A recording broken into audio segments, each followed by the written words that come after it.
Up next, we've got Jesse Mata and Elaine Wolff, two very old friends of mine.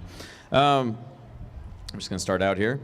Jesse Mata's relationship with corneation began in 2002 when, within earshot of a board member, he made the mistake of asking aloud how one became a part of the cast and crew. 17 years on, he served as prop and set builder, skit designer, scriptwriter, board member, co-hard-ass, and this year, MC, alongside the effortlessly cruel Elaine Wolff. Jesse enjoys laughter, applause, and broad acclaim. Elaine Wolff's reign in corneation faculty began with an inauspicious turn as a dancing coffee cup for the Duchess of her ever-widening ass, reached its apotheosis as King Anchovy 42, and is slipping into its dotage with a run of board service. She continues to elbow, wrist from the stage as a co-host and script assistant, not just for the love of cheap laughs, but for the joy of collaborating with Jesse Mata and his fellow scurrilous bards of the corn, which I'm really happy to occasionally be a part of as well. So, without further ado, Jesse Mata and Elaine Wolff.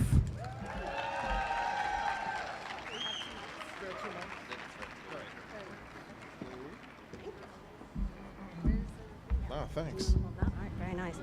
Woo, Let's hear it from Michael Quintanilla's hats, ladies and gentlemen, one more time. Little known Fiesta fact, each one is actually a fully functional queso fountain, so he's available for parties as well. I think with that we should just get started. Sure, so representing shoulds and should nots and all the shit in between, the court of how to create a corneation skit in 20 slides. But first, a warning. Corneation may cause sleepless nights, distracted driving, poor hygiene, wardrobe malfunctions, semi-permanent glitter surprises, and alienation of affectations. Being in corneation is in fact an easy way to suss out the magas amongst your friends and the thin-skinned among your fellow travelers. So, the first requirement for a good corneation skit, a thick husk and a heart of silk. Oh, corneation started as a send-up of the coronation, a soporific evening of bejeweled debs prostrate before their dates. Hey, wake up and smell the corn. Moist. The first corneation court was the combination tossed salad bowl, topped off by King Anchovy. So not much has changed. It's still a complete wig pull to mount a skit. Yeah, if you want to be the big fish someday, you must keep those dark machinations to yourself. But to be in a skit, open desperation will do the trick. Hey, do you want to wear tighty-whities and jazz hand on stage? Yes! You were a little bit harder to land. Yeah, for me it was, hey, you're designing a skit. How do you feel about Martha Stewart? Because that's your topic. That's your topic, sorry. Yeah, okay. Congratulations, you played yourself. Now you're on the hook, and there are, in fact, a few ground rules. You must have a duchess, a queen, etc. She must be a woman. She must wear a gown. No more than 10 asses in your skit, what my partner calls the 40 cheeks rule. Here's, oh my gosh, this isn't this skit at all. Did we move, we had to, never mind. On to the next one. Did we mention you have just 4 minutes to put it all over? That's 2 minutes too long most of the time. There are also some guidelines. No full nudity. Make sure to bedazzle those pasties for the cheap seats. You can simulate copulation, but it can't be too realistic. A purely subjective standard. Sometimes a rule of thumb is an inch too far. There are, in fact, no such things as good or bad corneation skits. The audience, drunkards and misanthropes all, will react roughly the same. This was the best year yet. But there are essentially 4 types. Hometown faves. The Alamo, the Spurs, tacos, Ron's biceps. Thinly veiled political screeds, thinly veiled drag balls, hot buttered pop culture corn mess. Yeah. It's first come, first serve for topics, so pitch early. But a word about remaining au courant. Are we still serving sweet tea realness on fleek? Will a drag White Walker be relevant in 2020? Will the Electoral College? The Empress of More the Merrier caused quite an uproar in 1963 for appearing pregnant in public as a Kennedy. Criticizing Catholics, timeless. There is one obstacle. You mean opportunity. In our historic Empire Theater, which is still flying Ben Franklin's kite to key the lights and sound. You must pre-record your soundtrack, hustle your props, and you get one spotlight that makes Rudy Giuliani look stable. It's fiesta, and I just want to dance. That does not mean just get out there and frolic. Almost any move looks impressive when 10 people execute it well together, but do consider getting the help of a choreographer. P.S. Everyone is planning to use Bohemian Rhapsody this year. Dig deeper. Your music is your plot, your dialogue, your dance track, and the best way to get the audience on their feet. When your skit's in rehearsal, your crew needs to be there every week. Yeah, rehearsal, for real. Like firefighters at the ballot boxes. Oh, we kid, of course. We mean actors playing firefighters. Rehearsals are a chance to teach new recruits a little corny stagecraft. Do everything bigger and more exaggerated, like a Trump security briefing. Don't turn your back to the audience. Know where you are and who is around you at all times. Like Kevin Spacey's understudies. Corniation is a 501c3 charity. Luckily, you can't be audited for bad taste. Fundraising, or as we call it, fluffing our corn, happens on the street too, with grassroots events that underwrite the cost of giant footlongs and give directly to our bottom line. Garage sales, trivia nights, drag shows, tea dances, drag shows, bocce ball tournaments. And oyster shucks for all you pearl divers.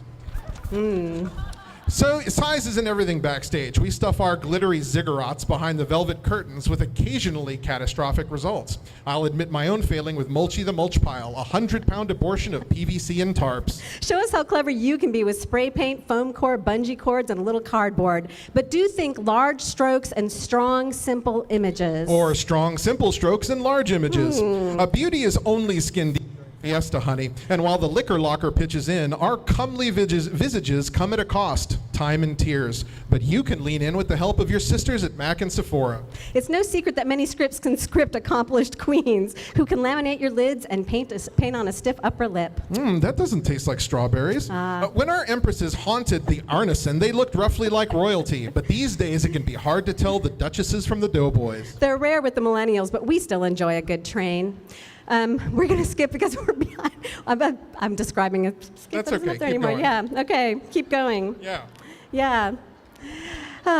Every skit. Every skit attracts an exhibitionist or five. Make them work for you. Yes. And we'll go on to Beware the Devil in a Dolly Wig and Platform Hills. I think that's where we are. Yeah. Beware the devil in a dolly wig and platform heels. First time stage fright, lubricated with jello shots from that friendly skit down the hall, could land you flat on your ass. Or on a lap at table 6. Have fun, loosen up, but keep it together. There are 2 shows each night.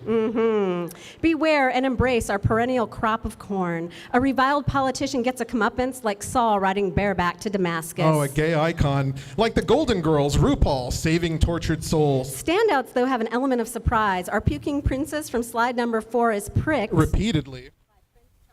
And delivery.